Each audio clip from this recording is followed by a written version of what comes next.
Imagine being 19 years old, freshly bathed and dressed in silk that doesn't belong to you. You were told you were being summoned for service. You were told it was an honor. You were never told you would not return home. The corridors are quiet, too quiet. Eunuchs adjusts your sleeves. Someone corrects the way you lower your eyes. Someone else takes your name, not to record it, but to erase it. Behind a screen, you hear breathing. Soft music, controlled, powerful. You don't see her yet, but you already understand this is not a court appointment. In a few minutes, you'll learn why you were chosen. In a few minutes, you'll understand why no one asked for your consent. And in a few minutes, you'll realize this night is not about desire at all. It's about access. This isn't fiction. This wasn't a scandal whispered by enemies. Music. This was policy. And the person waiting behind the curtain was not an emperor. Her name was Wu Zetian. And what she music built inside the Forbidden City was so unsettling that history tried to erase the men first and turn her into a monster afterward. And this story did not begin with excess. It began with a girl. Before we go any deeper into this story, if hidden horrors of the past fascinates you, subscribe to Grim History. Hit the like button. And once you reach the moment that unsettles you most, tell me where you're watching from. The year was 624. During the height of the Tang dynasty, a child was born beneath an order that did not bend for women. She was not royalty. She was not an heir. She was Wu, daughter of a wealthy timber merchant from Sichuan, a land where women's voices vanished into music mountains before they were heard. While boys studied the classics and chased titles, Wu read in shadows. She traced the words of dead men, memorized history, poetry, philosophy, not for leisure, but for survival. Even at 14, she understood that in her world, knowledge cut deeper than blades. That same year, her fate was sealed. An imperial order summoned her to the palace as a secondary concubine to Emperor Taiyong. Music, it was called an honor. In truth, it was confinement dressed as privilege. The palace was not a home. It was a machine. Hundreds of women waited their entire lives for music a single glance. Most were never noticed. Most disappeared quietly. Wu did music, not wait. She watched. She listened. She studied power the way others studied embroidery. While hands stitched silk, she stitched exits in her mind. She learned the language of silence. Music, the meaning behind bows. The weight carried by a glance held too long. Tone barely saw her. Years passed untouched. Then, as tradition music demanded, the emperor died. By custom, Wu's life should have ended with him. As a former concubine, she was sent to a Buddhist convent. Silence, seclusion, erasure, but oblivion never came. At 26, music when she should have faded into anonymity. Wu returned to the palace, not as a shadow, but as fire. Against every rule, she became consort music to Zhang, the new emperor and son of the man who once owned her fate. It was more than taboo. It was unprecedented. Music history never fully explains how she came back. A secret summons, music hidden alliances, perfect timing. What is certain is this: Wooten never left anything music to chance. Once inside again, she moved quickly. Rivals vanished. The empress was demoted. Others were silenced or sent away. No public bloodshed, only absences that piled up like fallen leaves. When Zhang grew ill, Wu became his voice. She issued decrees, met diplomats, and delivered judgments. The empire already obeyed her. Only the title music remained. In the year 690, she dropped the disguise. Wu Zetian declared herself Empress Music of China. Not regent, not coroner, but sole sovereign.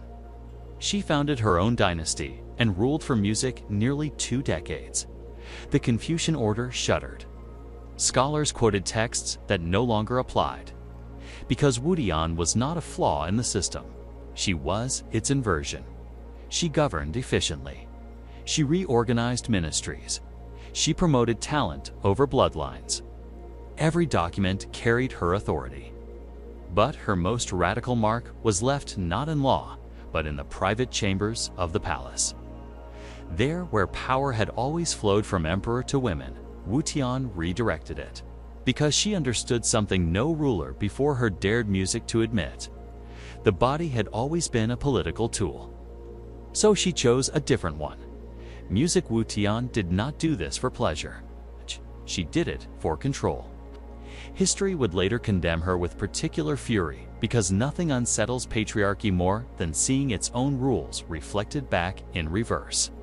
What had always been accepted in emperors, vast harems, pleasure palaces, and intimacy traded for promotion became an unforgivable scandal the moment a woman exercised the same power. In history, male desire was politics. Female desire was treated as a crime. By now, the throne was secure. The crown was no longer symbolic. Wu Zetian had not simply survived the system. She had hollowed it out and stepped inside alone. But even absolute authority cannot function on decrees alone. Power needs eyes, it needs ears. Music, it needs bodies close enough to sense betrayal before it speaks. The true turning point did not come on battlefields. It came in the perfumed corridors of the palace. Music. Wu Zetian did not reform the system. She bent it until it became a weapon. From this decision emerged the concubine, officially a ceremonial office, unofficially a surveillance machine disguised as intimacy. In practice, it functioned as a state-controlled male harem. The men were not chosen for noble blood or military skill. They were selected by other standards: the firmness of a jaw, the symmetry of a face, the softness music of a voice, the elegance of hands moving across a jin. Some arrived through ambitious officials who offered their own sons as tokens of music loyalty. Others were found by quiet agents sent across the provinces to locate young men who were compliant, unconnected, and easily erased. Wu Zetian was said to impose strict requirements: untouched youth, flawless skin, intelligence paired with submission. She was not collecting companions. She was assembling instruments. Each man was trained not only in intimacy, but in listening. They learned how to observe without being noticed, how to retention in a room, how to translate sighs, pauses, and music glances into information. To belong to the concubine was to become the empire's senses wrapped in music silk. The first to rise was Fun Xiao, born without title or lineage in a rural village. One day, he was noticed by a princess. Soon after, he was kneeling beside the imperial bed to legitimize his presence. Music. He was ordained as a Buddhist monk and renamed Shui Yi, though there was nothing aesthetic about his ascent. He became Wu Xin's shadow lover, emissary, and forcer. He commissioned temples, oversaw the construction of the Hall of Light, and received military honors without ever lifting a music sword. He rode imperial horses. He humiliated officials with a smile. He spoke when the empress remained silent. Music, but power devours its favorites. Wei grew arrogant. He publicly insulted music Daoist monks, certain of his invincibility. Then he crossed the line. After a dispute with the empress, he set fire to the Hall of Light, the very monument that symbolized her authority. The building burned, so did his protection. He was ambushed and killed, his name erased, his ashes scattered at the White Horse Temple. No epitaph followed, no mourning music was permitted. Yet the void he left did not remain empty. After him came Shen Nanchu, the quiet one, not a music politician, not an enforcer, perhaps a musician, perhaps a physician, perhaps a poet. What mattered was what he music did not seek.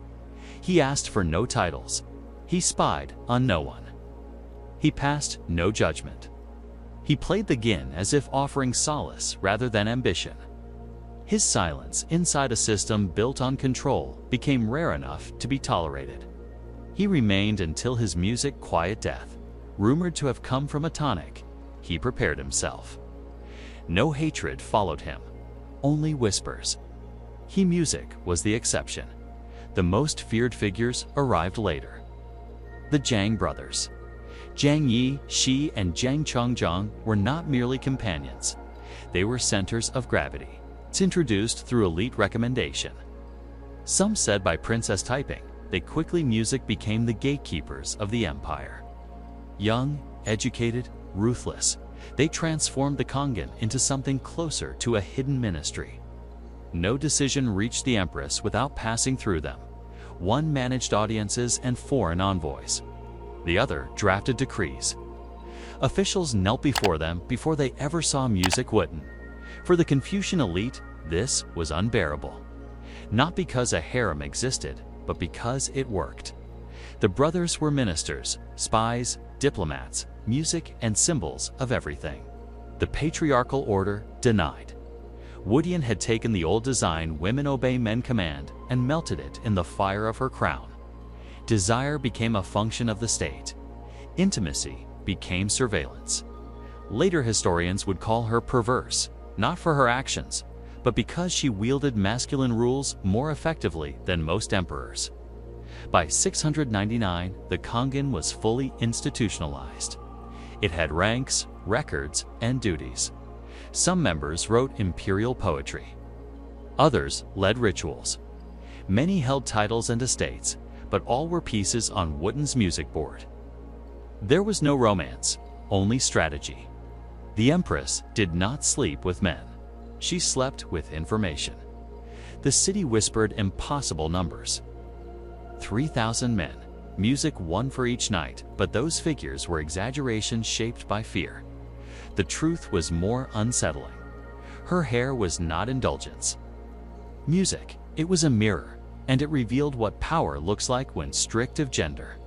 Absolute power music never stays still. It swells, hardens, and eventually rots from within like fruit music left too long in the heat. That decay is what finally overtook Wushan's palace. By the early years of the new century, the empress was failing.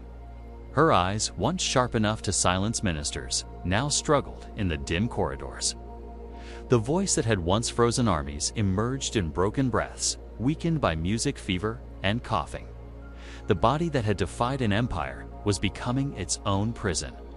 Music on the surface, the state still functioned. In truth, what Wushan presided over was no longer a political heart, but a tumor dressed as an administration. Music, the Zhang brothers had become its vital organs. They were no longer favorites. They were the system. They controlled access, dictated policy, and reshaped authority as if music the throne were a private board game. Wu Zetian had granted them such intimacy that the boundary between her will and theirs blurred beyond recognition. Music, as the empress withered, they flourished. Their youth stood out brutally among the aging court. Their silk robes, polished skin, and graceful movements at banquets contrasted sharply with the severity of the old aristocracy. Beauty itself became a badge of authority, and that made them intolerable. The palace music began to turn on itself. Rumors sharpened into weapons. Whispers spoke of rituals disguised music as excess, of shared bars, of imported perfumes meant to mask music decay, not only of the empress's body, but of the entire regime. Each story fed the same conclusion. Something had gone too far. Weten clung to the throne as the nights grew longer. Sleep abandoned her. She was guarded by eunuchs who no longer knew whether they served a ruler or a specter. Her hand shook as she signed decrees. Her memory faltered, but music, her will, even in decline, remained intact, and that frightened her enemies more than her strength ever had. Powerful women are tolerated only if they fade quietly. Wu Zetian refused. She did not surrender. She did not step aside. She chose to die an empress. And for that, history punished her. Not with steel, but with poison. The poison of ridicule, distortion, and rewritten memory. While her body weakened, the Zhang brothers ruled from the illuminated shadows. One handled foreign envoys with measured smiles. The other oversaw the concubine, now operating as a state within the state. No appointment, no execution, no message escaped their review. Some officials broke under the pressure. Some took their own lives. Music others attempted escape. None succeeded. The surveillance network Wu Zetian had created had turned inward. The harem, once her sharpest weapon, became her cage. She no longer walked. She was carried through the palace in a golden litter, veiled in perfumed curtains that barely concealed the stench of decay. Her fingers swelled, her skin grayed. Only the Zhang brothers were permitted to touch her. Only they received her words. That exclusivity sustained their power and sealed her fate. Court life became unbearable. Every banquet, every audience, every silence felt loaded. Suspicion music thickened the air. Betrayal no longer whispered. It waited. Quietly, a coalition formed. Senior officials, music veteran generals, scholars who had once bowed to her authority. They did not shout. They did not rally crowds. They planned an ending. The coup came without spectacle. One morning, the palace gates simply stayed closed. Corridors stood empty. Musicians' music did not play. Eunuchs looked away. At the center of the stillness, Wu Zetian, wrapped in music's silken fever, understood what power could not prevent. Loyalty cannot survive on fear alone. Fear, like all living things, eventually music dies. The winter of 705 arrived without snow, but heavy with iron. The palace music awoke to the sound of armored footsteps scraping stone. No horns announced the change. History simply shifted. Doors once opened to the Zhang brothers were sealed. Servants avoided their eyes. Music everyone understood, this was not a surprise. It was a conclusion. The brothers were seized at dawn, still in their nightrobes. One attempted music negotiation, the other begged. There were no trials, no formal charges. The verdict came immediately. They were executed in the inner gardens. Their heads were music displayed at the northern gate where foreign envoys had once passed. The message was unmistakable. The body that had seized the throne would be purged with blood and spectacle. Wu Zetian was awakened music by strangers, not familiar voices, not loyal faces. Her body resisted movement. Fever burned through her. Still, she understood. The throne had abandoned her before her body did. She was forced to abdicate, not by swords or chains, but by documents, seals, and hollow ceremonial words spoken by music men who had once trembled before her. The decree was sealed with her numb hand. Music black ink stained her fingernail. No one wiped it away. When an emperor falls, his enemies often grant him tragedy. When an empress falls, they turn her into a monster. Overthrow is never enough. Her ambition must become madness. Music, her desire, must be reframed as disease. Her legacy must be reduced to scandal. Wooten was moved to a secondary palace, not officially imprisoned, but rendered invisible. She received no reports, issued no decrees, saw nothing beyond walls and unfamiliar servants. She died soon after. The exact date was never carefully recorded. There was no public mourning, no imperial procession. Only a modest burial followed music by something far more thorough than death. Erasure, official records were edited. The names of her consorts were removed. The concubine was dissolved. Her decrees were annulled or reassigned. In Confucian texts, she became a warning. In poetry, a distortion. In folklore, a witch. Yet censorship is never complete. Some chroniclers left fragments behind. Notes, music and margins, details too precise to invent. Titles she granted. Laws she reformed. Music officials she promoted for merit rather than blood. Traces of a ruler who governed as men had always done, but paid music a price none of them ever faced. After her fall, the restored Tang dynasty poured resources into reshaping her memory. They could not erase her existence, so they disfigured it. She became the empress of 3,000 music lovers. a grotesque figure who discarded men as easily as decrees, a heretic who placed her bed above the law. These images were repeated until they hardened into doctrine, and with each repetition, the complexity vanished. The strategy behind intimacy disappeared because the truth was more threatening than any myth. Wooden was not destroyed by excess. She was destroyed by clarity. Her body died, but her memory was sentenced to a slower execution.